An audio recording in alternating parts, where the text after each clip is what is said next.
شروع اللہ کے نام سے جو بڑا مہربان نہایت رحم والا ہے۔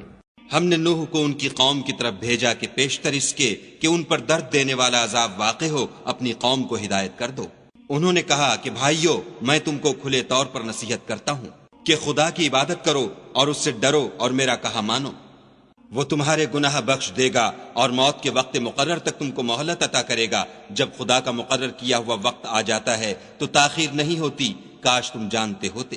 جب لوگوں نے نہ مانا تو نوح نے خدا سے عرض کی کہ پروردگار، میں اپنی قوم کو رات دن بلاتا رہا، لیکن میرے بلانے سے وہ اور زیادہ گریز کرتے رہے۔ جب میں نے ان کو بلایا کہ توبہ کریں اور تو ان کو معاف فرمائے تو انہوں نے اپنے کانوں میں انگلیاں دے لیں اور کپڑے اوڑھ لیے اور اڑ گئے اور اکڑ بیٹھے۔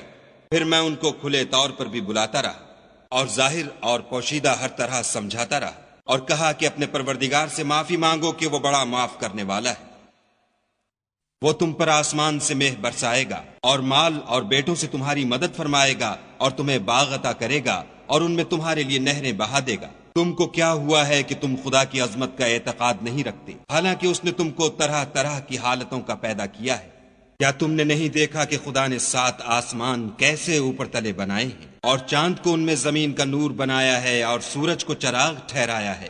اور خدا ہی نے تم کو زمین سے پیدا کیا ہے، پھر اسی میں تمہیں لوٹا دے گا اور اسی سے تم کو نکال کھڑا کرے گا۔ اور خدا ہی نے زمین کو تمہارے لیے فرش بنایا تاکہ اس کے بڑے بڑے کشادہ رستوں میں چلو پھرو۔ اس کے بعد نوح نے عرض کی کہ میرے پروردگار، یہ لوگ میرے کہنے پر نہیں چلے اور ایسوں کے تابع ہوئے ہیں جن کو ان کے مال اور اولاد نے نقصان کے سوا کچھ فائدہ نہیں دیا، اور وہ بڑی بڑی چالیں چلے اور کہنے لگے کہ اپنے معبودوں کو ہرگز نہ چھوڑنا، اور ودہ اور سوا اور یغوس اور یعوق اور نصر کو کبھی ترک نہ کرنا۔ پروردگار، انہوں نے بہت لوگوں کو گمراہ کر دیا ہے، تو ان کو اور گمراہ کر دے۔ آخر وہ اپنے گناہوں کے سبب پہلے غرقاب کر دیے گئے، پھر آگ میں ڈال دیے گئے، تو انہوں نے خدا کے سوا کسی کو اپنا مددگار نہ پایا۔ اور پھر نوح نے یہ دعا کی کہ میرے پروردگار، کسی کافر کو روئے زمین پر بستہ نہ رہنے دے۔